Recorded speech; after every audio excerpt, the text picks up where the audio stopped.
Hello and good evening viewers, कैसे हैं आप लोग। स्वागत है आपका शेयर बाजार ज्ञान की एक और वीडियो में। और इस वीडियो में हम बात करने वाले हैं हिंदाल्को इंडस्ट्रीज के बारे में।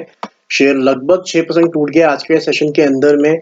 22-23 रुपए की गिरावट जो है इंट्राडे के अंदर में इसमें देखने को मिली है। ओवरऑल ही मार्केट के लिए कोई अच्छा खास दिन था नहीं, और उसके अंदर में जो न्यूज उसके अंदर में आई है वो इसको हेल्प नहीं करी है जरा भी। तो क्या न्यूज है, किसकी वजह से हिंदाल्को गिरा है, उसके बारे में इस वीडियो में बात करेंगे। साथ ही साथ में आने वाले लेवल्स क्या होंगे उसके बारे में भी चर्चा करेंगे। अगर आपने लिया हुआ है तो किन लेवल्स का आपको ध्यान में रखना है। तो अगर आप चैनल पे नए हैं तो चैनल को प्लीज सब्सक्राइब कर लीजिए, ताकि रोजाने वाली वीडियोस आपको लगातार लेटेस्ट मिलती रहे। तो बात कर लेते हैं पहले न्यूज के बारे में। हिंदाल्को के अंदर तो बेसिकली इनके एक बहुत बड़े क्लाइंट है जिनका नाम है Novelis corporation. Novelis corporation basically beverage maker है यूएस के अंदर में। और इन्होंने अपनी कंपनी का 5 ईयर वॉल्यूम ग्रोथ जो है आउटलुक उसको घटा दिया है। अब आप सोचेंगे कि नॉर्थ अमेरिका की कंपनी जिसका वॉल्यूम ग्रोथ खुद का नहीं होगा तो इन पे फर्क कैसे पड़ रहा है।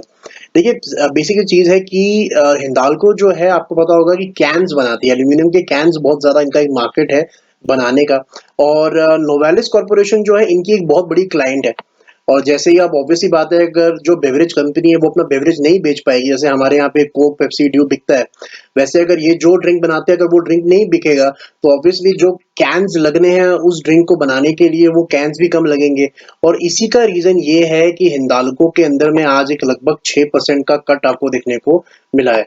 This was one of the primary news. और जिस तरीके की ये खबर है, देखिए यूएस में रिसेशन की बातें हो रही हैं, और वहां पे इंटरेस्ट रेट्स बढ़ाए हैं जो लास्ट यूएस फेड की मीटिंग हुई थी। तो all is not looking good for the US. तो जिनका भी आईटी के अंदर में भी एक गिरावट हमारे को क्यों देखने को मिली है, अगर आप पीछे पीछे ध्यान दोगे तो उसके पीछे रीजन ही ये है कि यूएस की मार्केट्स गिर रही हैं। और जो आईटी हमारे स्टॉक्स हैं वो सारा रेवेन्यू जो है मेजरली उनका वेस्ट से आता है, यूएस से, यूरोप से आता है। तो अगर वहां पे स्लो डाउन देखने को मिलेगा तो इन शेयर्स के अंदर में भी फर्क पड़ेगा। मेरा पर्सनल ओपिनियन ये है कि अगर आज जैसी मार्केट्स हैं, जैसे मार्केट्स गिरी हैं आज, अगर वैसी ना गिरती तो भी हिंदाल्को के ऊपर में इतना ही असर आता, बिकॉज ये खबर ही इतनी बड़ी है हिंदाल्को के लिए। तो न्यूज तो अच्छी नहीं है, साथ ही साथ मार्केट भी अच्छी नहीं थी, इसीलिए इसके अंदर में एक कट देखने को मिला।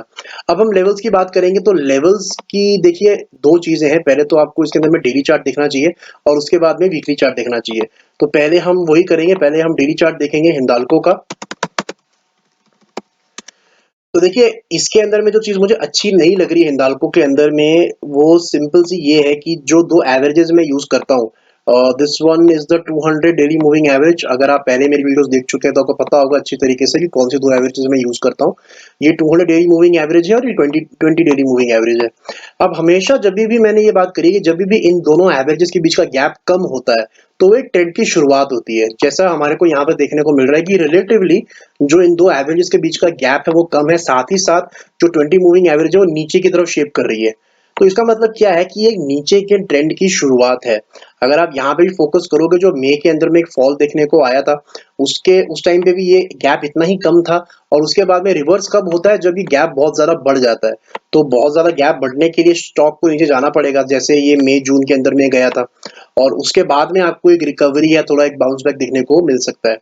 अब अगर इसका एक सिंपल चार्ट एनालिसिस करोगे तो आप सोचोगे कि ये 320 तक जाने के लिए रेडी है, सिंपल चार्ट तो ये बताता है, लेकिन मेरा मानना ऐसा नहीं है। मेरे को लगता नहीं है कि 320 ही जाएगा, थोड़ा सा ऊपर उससे रुकने का चांसेस हिंदाल्को के हैं। और उसके लिए मैं आपको वीकली चार्ट दिखाना चाहता हूँ। देखिए वीकली चार्ट एक हफ्ते को रिप्रेजेंट करता है और वीकली चार्ट का इंफ्लुएंस थोड़ा सा अलग होता है। तो मेरे को जो इंटरेस्टिंग लेवल दिख रहा है वीकली चार्ट्स पे, वो ये रेड कैंडल का लो है। जो इसने रेड कैंडल बनाई थी, ये हफ्ता था जुलाई का हफ्ता, 11 जुलाई का जो उसका लो था 341। तो मेरे को ऐसा लगता है कि 340 के करीब हिंदाल्को रुक जाना चाहिए फिलहाल के लिए। 340 एक अच्छा सपोर्ट रहेगा। 340 टूटने के बाद में क्या होता है वो बात की बात है, लेकिन 340 पे जाके थोड़ा सा एक बाउंस बैक हिंदाल्को में दिखना चाहिए। ऊपर की तरफ जो रेजिस्टेंस बहुत ही तगड़ा है 415। 415 तो मुझे लगता नहीं जल्दबाजी में आपको भी दिखने वाला है। रीजन बीइंग कि पहली बात तो यहाँ पे एक बहुत बड़ा रेजिस्टेंस बन चुका है। दूसरी बात, जैसे मैंने आपको बताया डेली चार्ट्स के ऊपर में, इसकी जो एवरेज है वो भी जस्ट बहुत ही नैरो रेंज के अंदर है और यहाँ से एक्सपैंड होगी। तो it is just starting of the trend towards the downside. नीचे की तरफ 340 373 पे चल रहा है, तो लगभग यहाँ से एक और 10% का कट आपको जो है हिंडाल्को में देखने को मिलेगा। और ऊपर की तरफ जो रेजिस्टेंस है इसकी 415 की, वहां से लगभग ये भी 40-42 रुपीज दूर है, तो ऊपर की तरफ 10% आपको रेजिस्टेंस मिलेगा। तो बीचों बीच हिंडाल्को चल रहा है। बेसिक सी बात ये है कि हिंडाल्को का चार्ट बुरा तो है, लेकिन अगर आप इसका चार्ट कंपेयर करोगे इसके पीयर के साथ में, जैसे नाल्को है, ये नाल्को का चार्ट है, तो आप नाल्को का चार्ट देखिए कि ऑलरेडी नाल्को का शेयर अपने मई जून के लो के पास है, और आज क्लोजिंग भी बड़ी अच्छी नहीं दी है, 68.9 के करीब, डे लो के करीब क्लोजिंग दी है। और इसका जो मई जून का लो है वो अराउंड 67-66 के करीब है, 67 का लो है इसका, तो वहां से महज 3% दूर है। तो हिंडाल्को उससे तो बेटर है, मतलब नाल्को गिरेगा तो ज्यादा गिरेगा, अगर यहाँ से नीचे जाएगा तो चांसेस तो बहुत लग रहे हैं यहाँ से जाने के नीचे। हिंडाल्को के पास अभी भी सपोर्ट के लिए जगह है, नाल्को बहुत ही सपोर्ट के करीब ही है, तो अगर इसने ये आते दिनों में 2-3% का कट और दे दिया तो आपको इन सेक्टर के अंदर नाल्को ज्यादा तेज गिरेगा, हिंडाल्को उसको फॉलो करेगा।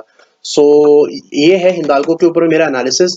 आने वाला समय थोड़ा सा वीक लग रहा है और ओवरऑल मार्केट्स भी वीक लग रही है, तो जो शेयर्स के अंदर में ब्रेकडाउन आ रहा है वो आपको एक्नॉलेज करना पड़ेगा।